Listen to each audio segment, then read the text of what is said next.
জরুরি কিছু তথ্য প্রকাশ করতে আপনাদের সামনে এলাম। 2009 সালে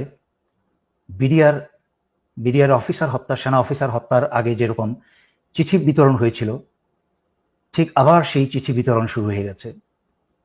বিডিআরের সেনা হত্যার আগে সেনা হত্যায় যারা যারা জড়িত ছিল তাদের মাঝখানে সোহেল তাজ অন্যতম।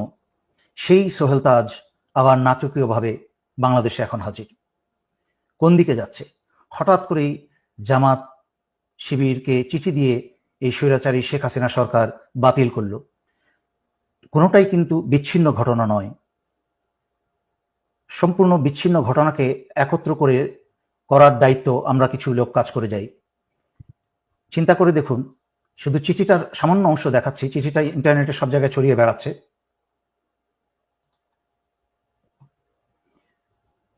চিঠির লেখা দেখুন, প্রিয় জেনারেল সাহেবগণ, পরিবর্তনের ধ্বনি কি শুনতে পাচ্ছেন? সোজা চলে যাই।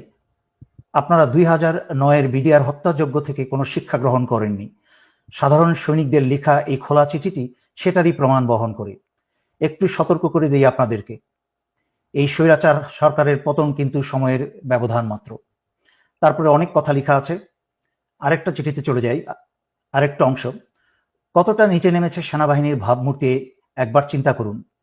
কোথায় গেল সেই চেতনা ও মূল্যবোধ যা আপনারা আমাদের দিনরাত মুখস্থ করান? কোথায় গেল আপনাদের সেই চির উন্নত মমশির? শির বলতে আর কিছু অবশিষ্ট রেখেছেন? উন্নত না অনুন্নত সে কথা তো পরে।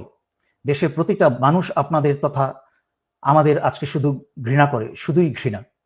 এখন দেখলাম পুলিশ, আর্মি আর র্যাবে কর্মরত সবার পরিবারের ঠিকানা সংগ্রহ করা হচ্ছে। ডেটাবেস তৈরি করা হচ্ছে যাতে তাদের পরিবারের উপর প্রতিশোধ নেওয়া যায়।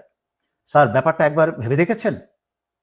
আপনাদের আদেশে আমরা ছাত্র হত্যা করব আর ওরা আমাদের পরিবারে হাত দিবে। স্যার, শুনতে পাচ্ছেন? আপনারা কি পারবেন আমাদের পরিবারের নিরাপত্তা দিতে? পারবেন পুরো দেশটাকে ক্যান্টনমেন্ট বানিয়ে ফেলতে?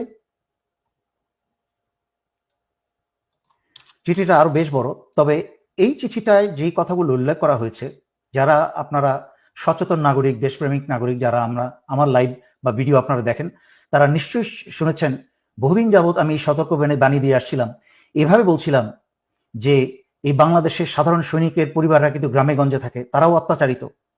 কিন্তু সেনানিবাসে এই হাসিনার পয়সা খেয়ে যারা আজকে দেশ এবং জনগণের বিরুদ্ধে কাজ করছেন, তাদের ভবিষ্যৎ পরিণতি কি হবে আমি কিন্তু বারবার সতর্ক করে আসছিলাম।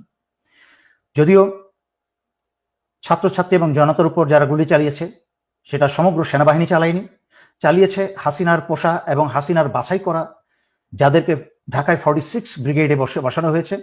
তার মাঝখানে একজন হচ্ছে অত্যন্ত জঘন্য চরিত্রের ব্রিগেডিয়ার জেনারেল ইমরান, যে শেখ হাসিনার প্রধানমন্ত্রী কার্যালয়ই ছিল এক সময়, এবং তার ক্যাডেট কলেজের বন্ধু বান্ধবের মতামতে সে একটা সাইকোপ্যাথ।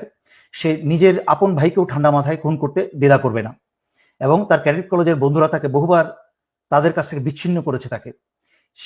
এই সাইকোপ্যাথকে, হাসিনার মতো এক সাইকোপ্যাথ, এই সাইকোপ্যাথকে 46 ব্রিগেডে বসিয়েছে।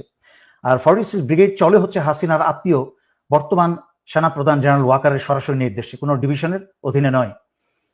গুলিগুলা ছুড়েছে হচ্ছে এই 46 ব্রিগেডের কিছু কুসেনা, চরিত্রহীন কিছু কুসেনা, সমগ্র বাংলাদেশের অন্যান্য সেনানিবাসে থাকা সেনারা না।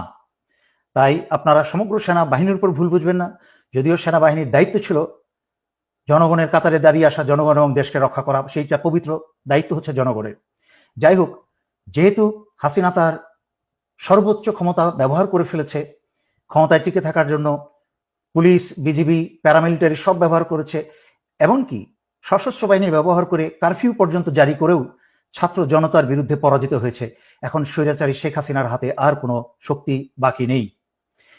সেই কারণে স্বৈরাচারী শেখ হাসিনা বাংলাদেশের চিরশত্রু ভারতের ষড়যন্ত্রের কে আহ্বান জানিয়েছে বিডিআর এর মতো আরেকটা হত্যাকাণ্ড ঘটাতে। বাংলাদেশ সেনাবাহিনীতে, সেনানিবাসে বা বিভিন্ন কোনো অর্গানাইজেশনে যদি এই ধরনের একটা হত্যাকাণ্ড চালানো যায়, তাহলে ভারতের পরিকল্পনা হচ্ছে বাংলাদেশকে প্রহরী শূন্য করা, বাংলাদেশের সার্বভৌমত্ব এবং স্বাধীনতা রক্ষা করার জন্য আর কোনো প্রহরী বাকি না থাকে। তাই নিজেদের মাঝখানে রক্তক্ষয় শুরু করে দিয়ে সেনাবাহিনীর অফিসার এবং দেশপ্রেমিক সেনাদেরকে হত্যা করে হাসিনা বাংলাদেশের ভিতরে ভারতীয় সেনা প্রবেশ করাবে।